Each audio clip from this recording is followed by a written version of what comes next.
से कर भेद ज्ञान, आश्रव को दूर कर बंध से संबंध। 4 हो गए। कर सकूं कर्मों का बद्ध कर्मों को धीरे धीरे निकाल कर 6, और सत्ता से कर सको कर्मों का क्षय। यूं भावों की भाषा में कहते गए, श्रद्धा की आंखों से तकते रहे। प्रभु माँ ने समझाया है। क्या समझाया है? पर के ग्रहण से पामरता, परम प्रभु की शरण से पावनता, और स्वयं के वरण से आती है। इसीलिए आया हूं आज आपकी शरण, पूरे हो ये 7। कौन तैयार है 7 वचन लेने के लिए? बताओ। हाँ, सब चुपचाप बैठे। ये 7 वचन ले लोगे तो मुक्ति नारी से वरण हो जाएगा। हाँ, वो संबंध हो जाएगा मुक्ति नारी से, जिसका संबंध होने के बाद में भी कभी वियोग नहीं होता अनंत काल तक, और अनंत अव्याभात सुख का वह भागी होता है। धन्य है ऐसे महान आत्माएं। जो ही दर्शन कर मुड़े देखी मित्रों की टोली, पकड़ा हाथ यूं बोली, चलो चलो सर्कस आया है, आएगा बड़ा मजा, चलो। तुम्हारा मन किसमें खोया है? पूछते हैं उनके साथी, तुम्हारा मन किसमें खोया है? अनुत्तर ही, यानी बिना उत्तर दिए ही चल दिए साथियों के साथ सर्कस में। तार पर चलना बहुत पसंद आया। तार पर जो चल रही थी, वहां पर चल रहा था एक व्यक्ति, वो बहुत पसंद आया, मन विचारों से भर आया। इस पर दौड़ा भी तो जा सकता है, गर हो सावधानी, संतुलित हो मन, करे नहीं मनमानी। तो तार के बिना भी चला जा सकता है जो चलते हैं। रिद्धिधर हमेशा आगे आगे का सोचने वाले थे विद्याधर।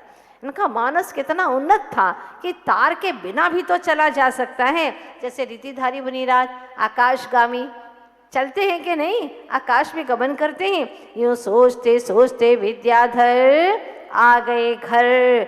सुनकर आज पिताजी की माँ से बात, जाना है पंच कल्याणक देखने। उमड़ पड़ा है वहाँ जन समुदाय, मन ही मन हो रहे खुश। देख प्रसन्न बोली शांता सुवर्णा, आज मिल गया है क्या कुछ जो बड़े खुश हो?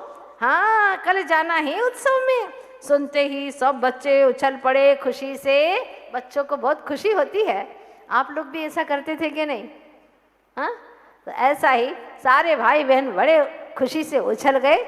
मेले में खरीदा कुछ न कुछ सभी ने, गिनी पहुंचे सीधे प्रभु की मूर्ति लेने। देख आकर्षक मूर्ति खरीद कर लगे माँ को दिखाने। देखते ही बोल पड़ी, तू सबसे अलग क्यों है? सबसे अलग है तो। विद्या तो मौन रहा, किंतु ज्ञान धारा की लहर यह चुप न रह पाई। बोली, परिणामों के अनुसार ही होती है प्रवृत्ति। हाँ, जैसे परिणाम होते हैं वैसे ही जीवों की प्रवृत्ति हुआ करती है। तभी तो मेला देखने के बहाने जा पहुंचते हैं मुनि के दर्शन करने। गए तो थे मेला देखने के लिए, और कहाँ गए? मुनि के दर्शन करने पहुंच जाते हैं। प्रवचन सुन दे आहार घर लौट आते हैं। क्या लाए हो मेले से? यह पूछने पर कहते, मैं अर्थात आत्मा को ज्ञान से ढूंढ लाया हूँ। मेला नाम सार्थक कराया। अज्ञानी जीव तो मेला में घूमते रहते हैं, वस्तुओं को देखते रहते हैं, लेकिन ये मेले में मुनिराज हैं क्या? यहाँ पर कहीं देखने चले जाते हैं, उनके दर्शन करने चले जाते हैं, आहार दान देते हैं, फिर आते हैं। इधर उधर घूमने का काम नहीं है इनका। और पूछते कि मेले से क्या लेकर के आए हो? तो कहते हैं, मैं यानी आत्मा को ज्ञान से ढूंढ करके लाया हूँ, मेला नाम सार्थक करके आया हूँ। आज तो कमाल कर दिखाया है श्रीमंती के लाल ने। घर के पास बनी बावड़ी में नहाया करते थे बाल गोपाल, किंतु नहाते नहीं थे वे। लगा पद्मासन चित्त बैठकर ध्यान करते थे वे। घर के पास में जो बनी बावड़ी थी उसमें सब बच्चे नहाया करते थे, किंतु नहाते नहीं थे वे। क्या करते? उस पानी के अंदर पद्मासन लगा करके चित्त बैठ करके ध्यान लगाते थे। क्या अजब बात है, क्या करिश्मा है ये।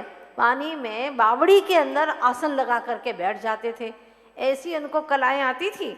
महिलाएं मोहल्ले की आ गई शिकायत करने, अरे श्रीमंती, ओ श्रीमंती, ये तेरा बेटा मचाकर आता है बावड़ी का पानी, कैसे पिए हम गंदा पानी।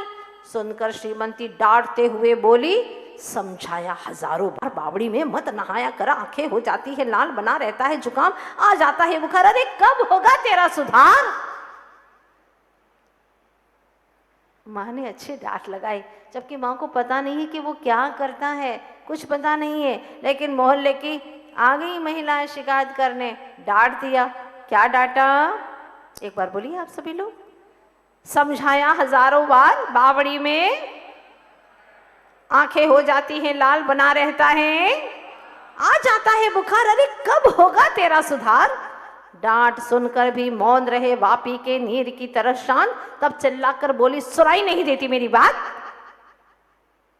आनंद की मुस्कान दीपित है जिनके होठों पर, फिर भी गुस्सा नहीं आया। माँ ने डांटा, फटकारा, फिर भी आनंद की मुस्कान दीपित है जिनके होठों पर। ऐसे खोलकर अरुण अधर बोले मृदुल कंठ से, मैं पानी नहीं मचाता हूँ माँ, मैं पानी नहीं मचाता हूँ, मैं तो ध्यान लगाता हूँ माँ। सुन सरल मृदुवाणी हो गई माँ, पानी पानी। विद्या की इन वृत्तियों से सोचने लगी माँ कि जो व्यक्ति संघर्ष से, बहुत अच्छी पंक्तियां हैं, जो व्यक्ति संघर्ष से परिचित नहीं होता वह दुनिया में कभी, जो व्यक्ति संघर्षों से कभी परिचित नहीं होता ना, वो कभी भी दुनिया में चर्चित नहीं होता। आप देखना, जितने भी चर्चित महापुरुष हैं वो सब कहीं ना कहीं संघर्षों से परिचित हैं, उन्होंने संघर्ष सहन किए हैं। संघर्ष के बिना हर्षमय जीवन का उपसंहार नहीं हो सकता। मूक माटी महाकाव्य में आचार्य भगवान सुनाने वाले हैं। तभी यकायक रोने लगे, बहुत सुंदर प्रसंग है, सुनिएगा। तभी यकायक रोने लगे 2.5 साल के शांतिनाथ, पल्लू पकड़ माँ का। लाख समझाने पर भी चुप नहीं हो रहे। कौन? शांतिनाथ जी, मतलब वर्तमान के कौन? पूज्य श्री समय सागर जी महाराज। देख विद्या को बोली माँ, ये काम नहीं करने दे रहा मुझे, पीलू ले जाओ, शांत करो इसे। घर पे कहती है ना माँ बड़े भाई को, जाओ ये छोटे को चुप करो, काम ही नहीं करने दे रहा है। तभी द्वार पर लाकर, देखो कितने अच्छे से बैठे हैं, तभी द्वार पर लाकर सिर पर हाथ रख प्यार से सहलाने लगे, बड़ों की भांति समझाने लगे। कैसे समझाते थे, जरा अपने बच्चों को शिक्षा दीजिएगा ऐसे कि कैसे समझाया जाता है बच्चों को। क्या कहते हैं, रोना अच्छी बात नहीं, इससे पाप लगता है, क्यों माँ को परेशान करता है। तुम्हारे हृदय में 3 रत्न हैं, 3, सम्यक दर्शन, ज्ञान, चारित्र, इसे कहते हैं रत्नत्रय। बोलो शांति, बोलो, आप भी बोलो। रोना बंद कर तत्काल तुतलाती भाषा में दोहराने लगे, रोते रोते हंसने लगे, ताली बजाकर खेलने लगे। वाह वाह विद्या, तेरे ज्ञान का कमाल रोते हुए को कर दिया तूने शांत। यदि कोई होता, अहमदाबाद वाली माताओं, आपका बालक होता तो कहता, क्या कहता, दिख दिख कौआ आया, कुत्ता आया, चिड़िया आई, गाय आई, किंतु तुमने तो रत्नत्रय की बात कही, यह कोई सामान्य बात नहीं। माताएं और बच्चे कैसे उसको चुप करते, दिख दिख दिख कौआ आया, दिख कुत्ता, अरे कुत्ते से क्या पहचान कराना, वो तो वैसे ही हो जाएगी। हाँ, गधों से पहचान कराते हैं, देख डंकी आया, डंकी आया, देख मंकी आया।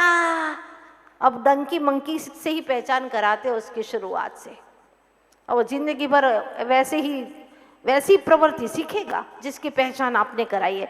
लेकिन यहाँ बालक विद्याधर अपने छोटे भाई को रत्नत्रय की पहचान कराते हैं, फलतः वही संस्कार उजागर होते हैं। और एक दिन बालक शांतिनाथ स्वयं रत्नत्रय को धारण करके मुनिवर समेत सागर जी महाराज बन जाते हैं। धन्य है, ये होते हैं संस्कार, है ना। पढ़ने लायक ऐसी छोटी छोटी बातें जो हमारे जहन में बैठ जाती हैं। एक बार अच्छे से गा करके बताइए, आप अपने बच्चों को क्या सिखाती हैं, किसकी पहचान कराती हैं? कभी आत्मा परमात्मा की पहचान कराई, आत्मा के गुणों की पहचान कराई? नहीं कराई, क्योंकि आपके भीतर में वो भाव ही नहीं आते। क्या पहचान कराई? जरा जोर से बोल के बताइए। कौआ आया, जोर से बोलो। पहले भी बोलते थे तो अभी बोलने में क्या दिक्कत है आपको?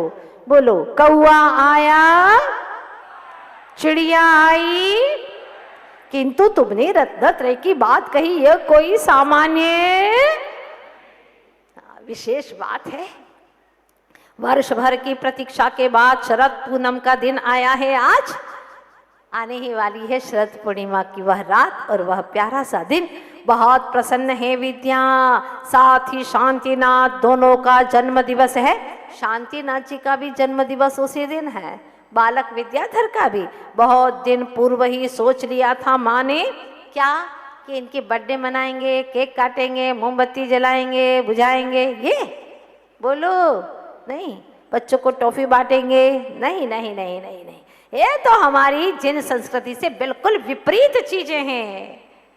स्वयं का जीवन बिगाड़ना और औरों को भी पतन के गर्त में डालना है।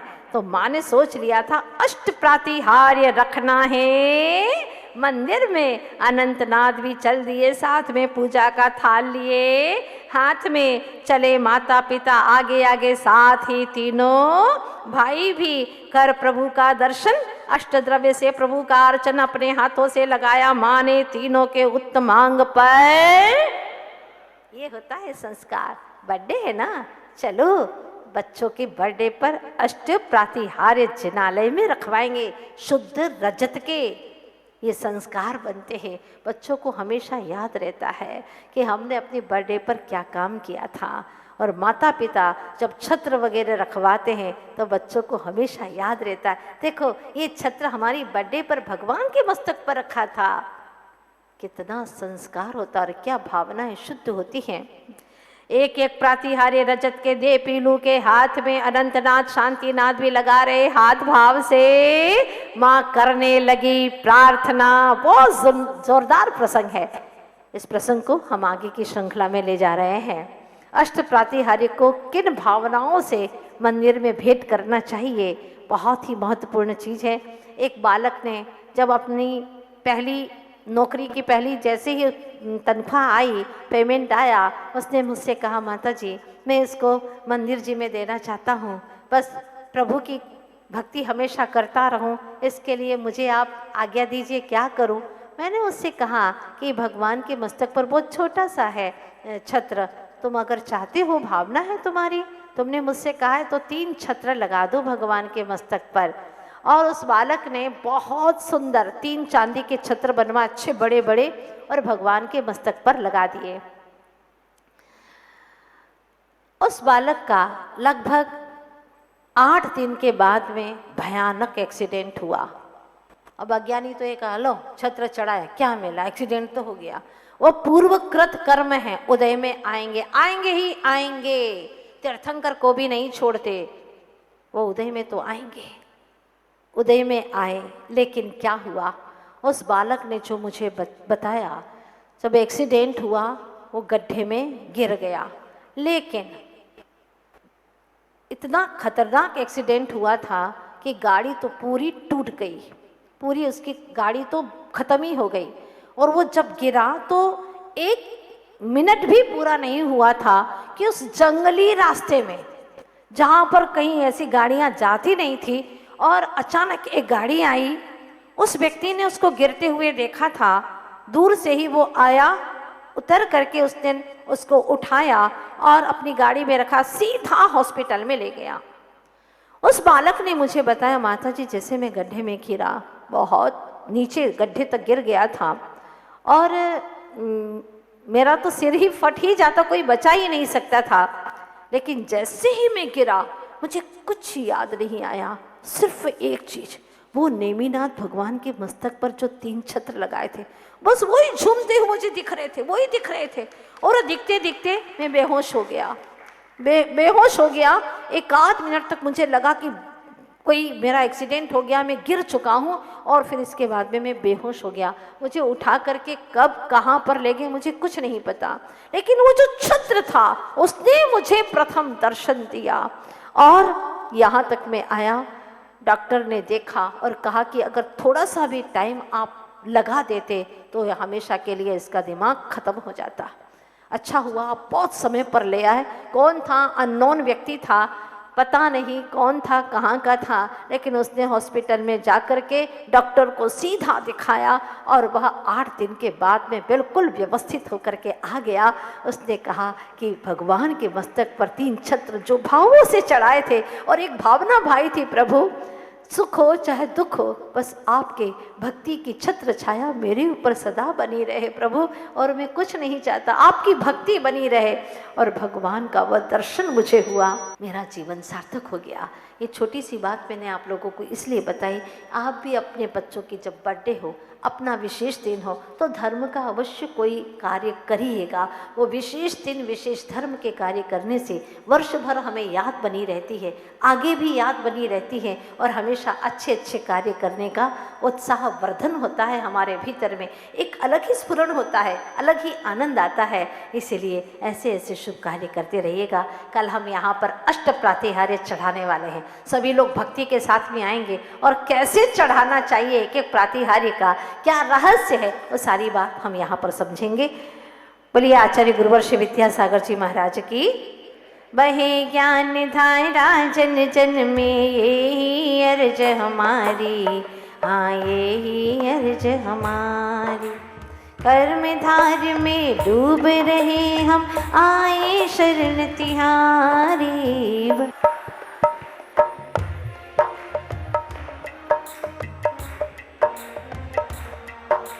सम्यक बीज वपन करके,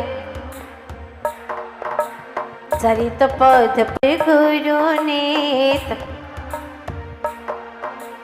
निजानंद फल चखने का शुभ लक्ष्य रहा सुखकारी।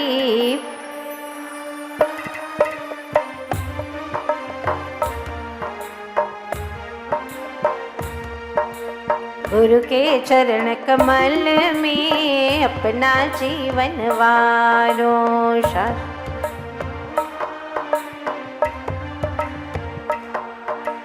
कृपा पात्र कई भक्त आपके, पे मेरी बारी।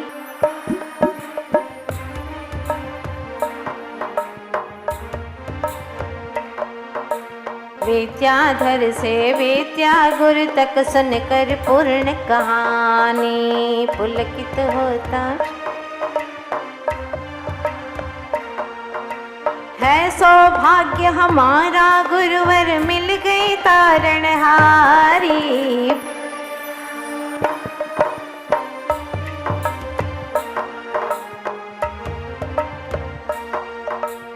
24 तीर्थंकर भगवान की